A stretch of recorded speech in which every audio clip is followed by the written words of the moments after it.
I would just first like to thank this club because this is the 9th water system that you all have been responsible for putting in Honduras. And I think that's a really fine record for all of us. One of the nicest things about these Honduras trips, I think, is the fact that it's a partnership. But in this project, it is a really good partnership between us, Sunrise Rotary, Broad Street Church, that we kind of tagged onto for logistics and how we pay all the bills, Living Waters for the World, and then this church in Honduras called the Iglesia Evangelica Reformada.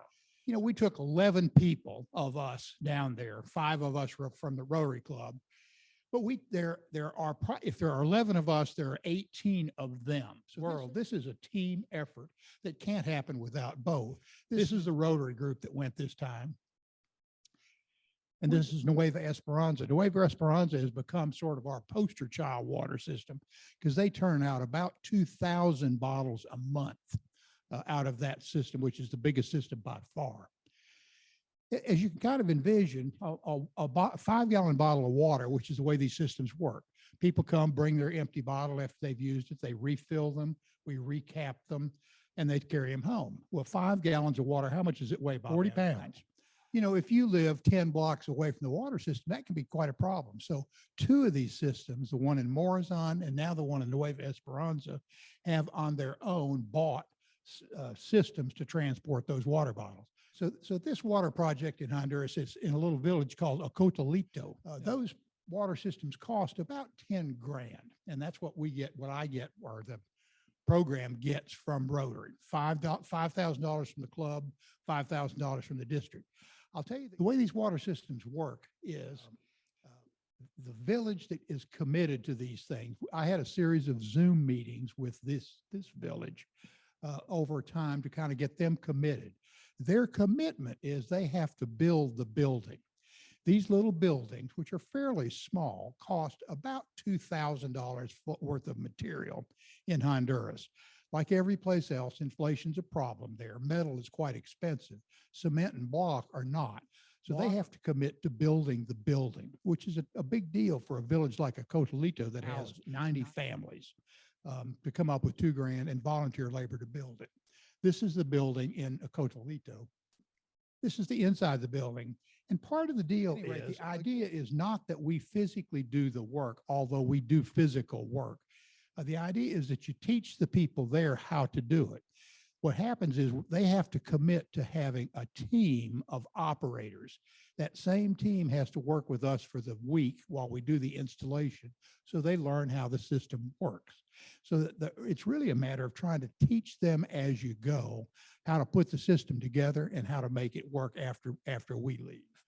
These systems are not complicated, but to treat water, you have to do 2 things. You have to oxidize to kill bacteria and viri, but you have to filter because there are spores of various and sundry things that you can't kill with chlorine or oxidation. So these systems work with a series of filters. On the roof of the building, there's just a sand filter like you might have at a swimming pool or what have you to get the junk out that you just backwash. Then there's a coarse filter that's a paper that is backwashable or cleanable. And then there's the smallest of these filters is 5 microns. So it gets down to coccidial spores being filtered out. This is just the inside of the system. There's a dirty water tank and a clean water tank. There's a little cleaning station. So what people do is they bring their empty 5-gallon bottle back. They come in, there's a little sprayer that they have with dilute chlorine. They clean the bottle out, rinse it with clean water, and then just fill it on the inside. And then they've got a little seal and cap for each bottle that they do, heat it with a little air blower. So this is the installation team and the operating team that after we're gone will run that system and do maintenance on it. And this is the early bottles that just came out of that system. And this is the finished product. So the way it works then again is the community is committed to building the building. We do the installation. Then they have a team that are the operators that make that system run. And there's maintenance on that system. And then they are committed to maintaining that system with what they earn from. So the deal with these living water systems is we want them to sell half the water at least at no more than half the commercial price. But Right. we now, want them to sell enough water to be able to pay for the electricity. Water is free because each one of these little villages is responsible for their own system. And we'd like them to be able to pay enough to maintain this system. This is our 9th system, so that's $90,000 that have gone into Honduras Water from Sunrise Rotary. Half of that is club money, half of that is district money. And that's a big deal. I used to think that the big deal about these short-term mission trips was that you go and you accomplish something that's really helpful for poor people. That is true.